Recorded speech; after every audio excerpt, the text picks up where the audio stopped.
Dan pemirsa, proses evakuasi korban robohnya musola di Pondok Pesantren Al-Husini di Sidoarjo, Jawa Timur sudah memasuki hari kelima dan saat ini tim SAR gabungan masih terus melakukan evakuasi terhadap sejumlah korban selamat yang masih tertimbun di reruntuhan bangunan. Informasi selengkapnya kita langsung berhubung dengan Belinda Firda langsung dari Sidoarjo, Jawa Timur. Assalamualaikum Belinda, bagaimana proses evakuasi korban yang akan dilakukan khususnya hari ini?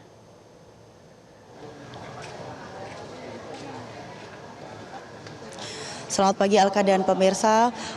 Hari ini hari kelima proses pencarian dan juga evakuasi korban yang diduga masih tertimbun di bawah reruntuhan musola di Pondok Pesantren Al-Husini Buduran Sidoarjo ini masih berlangsung. Informasi yang kami dapatkan tadi dini hari ini ada sejumlah alat berat tambahan yang diturunkan untuk mempercepat proses pembersihan puing-puing atau beton-beton layer dari paling atas, kemudian sisa-sisa atau material kecil-kecil ini sudah berhasil dibersihkan. Dan saat ini memang masih berlangsung untuk proses evakuasi atau pembersihan beton paling atas terlebih dahulu. Dan memang informasi yang kami dapatkan dari tim SAR gabungan ini untuk alat berat, kalau kemarin yang diturunkan adalah krain, namun mengingat beton ini ukurannya cukup besar, sehingga diperlukan ekskavator breaker yang mulai beroperasi tadi sekitar pukul 1 dini hari. Nah, pemirsa, saya akan mengajak Anda untuk melihat bagaimana situasi saat ini di posko keluarga. Di layar kaca Anda, ini adalah layar CCTV yang rutin secara berkala dipantau oleh seluruh anggota keluarga yang masih menunggu kabar dari putranya atau saudaranya. Jadi memang ini adalah live preview yang disediakan oleh Diskominfo Kabupaten Sidoarjo untuk melihat bagaimana proses pembersihan yang dilakukan oleh tim SAR gabungan. Ini sejak tadi malam proses tidak berhenti, bahkan ini bekerja 24 jam seluruh tim SAR gabungan sejak hari pertama. Namun kita mengingat bahwa sejak kemarin di hari keempat ini sudah memasuki tahap kedua, sehingga sudah mulai menggunakan alat berat. Nah, situasi saat ini masih dipadati oleh keluarga korban, tidak hanya melihat situasi dari bagaimana proses evakuasi atau pembersihan puing-puing, namun juga mereka masih memantau real data dari temuan korban yang juga tampak di posko Basarnas Pusat, sehingga mereka bisa memantau secara langsung data real time apabila memang ditemukan korban tambahan. Untuk sementara ini pemirsa, data masih belum berubah, masih belum ada tambahan korban yang berhasil dievakuasi. Secara keseluruhan ada 108. Ini dengan rincian ada 5 meninggal dunia dan 103 lainnya ini ditemukan dalam kondisi selamat. Dan ini adalah rincian untuk rumah sakit yang merawat para korban juga tampak di sini.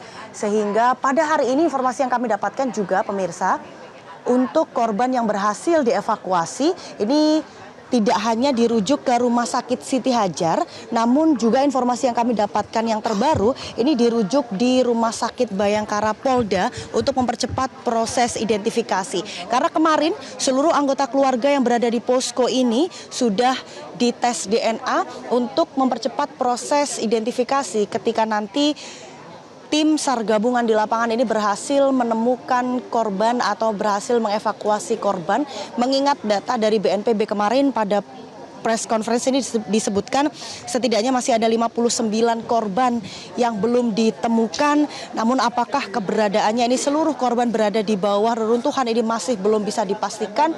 Karena terakhir di hari ketiga ini kami mendapatkan informasi bahwa deteksi awal yang didapatkan oleh tim Basarnas setidaknya ada 15 titik dan 8 titik sudah berhasil dievakuasi. Artinya kalau dari deteksi awal sementara ini masih ada 7 korban yang tertimbun reruntuhan ini berada di lantai dasar, sehingga harus dipercepat proses pencarian karena mengingat ini sudah memasuki hari kelima pemirsa.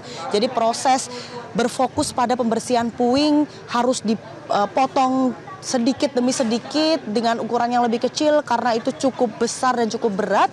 Setiap puing yang berhasil di-cutting ini akan dibawa oleh dump truck. Ada 30 dump truck yang sudah siaga di sini secara bergilir. Mereka membawa material yang sudah berhasil dibersihkan dari reruntuhan. Kemudian ini akan dilakukan scanning secara berkala. Dan juga pemirsa, kalau bisa saya gambarkan, tadi disebutkan oleh salah satu tim SAR yang bertugas tadi malam sekitar pukul 2 dini hari menyebut bahwa semakin banyak material yang berhasil diangkat, ini bau-baunya juga semakin menyengat dan ini diduga memang di sektor A4. Ini menjadi salah satu sektor yang diduga ada korban yang tertimbun reruntuhan, namun memang hingga saat ini pun masih belum bisa memastikan sebenarnya ada di mana saja titik-titik dari korban yang tertimbun reruntuhan. Namun yang jelas untuk 7 yang terdeteksi ini berada di lantai dasar, sehingga besar harapan kami dan juga seluruh wali santri yang masih menunggu kabar ini hari ini bisa ada titik terang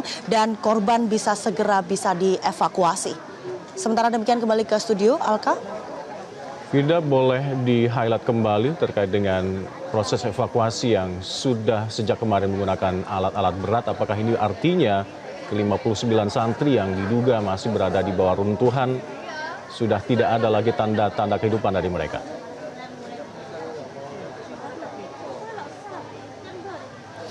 Betul sekali Alka. Jadi tadi saya sebutkan mengapa di hari keempat atau hari Kamis kemarin ini menjadi tahap 2. Karena di hari keempat pencarian itulah alat berat mulai diturunkan. Hal ini berdasarkan assessment atau reassessment yang sudah dilakukan sebanyak 3 kali sejak hari ketiga malam hingga hari keempat jam 7 pagi. Ini artinya kemarin ini sudah dilakukan reassessment atau pengecekan 3 kali dengan berbagai alat. Mulai dari cara manual, kemudian juga detektor suara, ada juga detektor gerakan. Ini semua alat diturunkan dan memang sudah tidak ada tanda-tanda kehidupan. Sehingga hasil tersebutlah yang dibawa oleh tim SAR gabungan. Kemarin sekitar pukul 10 waktu Indonesia Barat ada rapat koordinasi antara tim SAR gabungan dengan pihak wali santri untuk menyebutkan bagaimana kondisi terkini memang sudah tidak ada tanda-tanda kehidupan, sehingga pengambilan keputusan untuk menurunkan alat berat ini sudah disetujui atau disepakati oleh anggota keluarga, karena memang mereka tujuannya satu, untuk mempercepat proses evakuasi anggota keluarga mereka atau anak-anak mereka bisa segera ditemukan.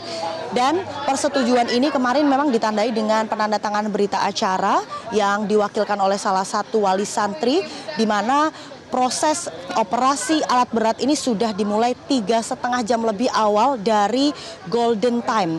Kalau kita mengingat kejadian pada hari Senin lalu pada pukul 15 waktu Indonesia Barat, artinya hari ketiga atau 3 kali 24 jam ini adalah golden time, dan proses evakuasi menggunakan alat berat ini jauh lebih awal untuk mempercepat, dan ini adalah permintaan dari anggota keluarga mengingat juga hasil asesmen yang dilakukan oleh tim SAR gabungan sudah tidak ada tanda-tanda kehidupan.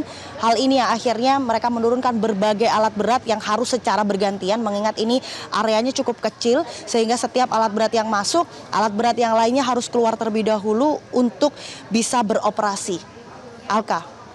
Baik, Vida Bilenda melaporkan langsung dari Pondok Pesantren Al-Khazini di Sidoarjo, Jawa Timur. Terima kasih laporan Anda.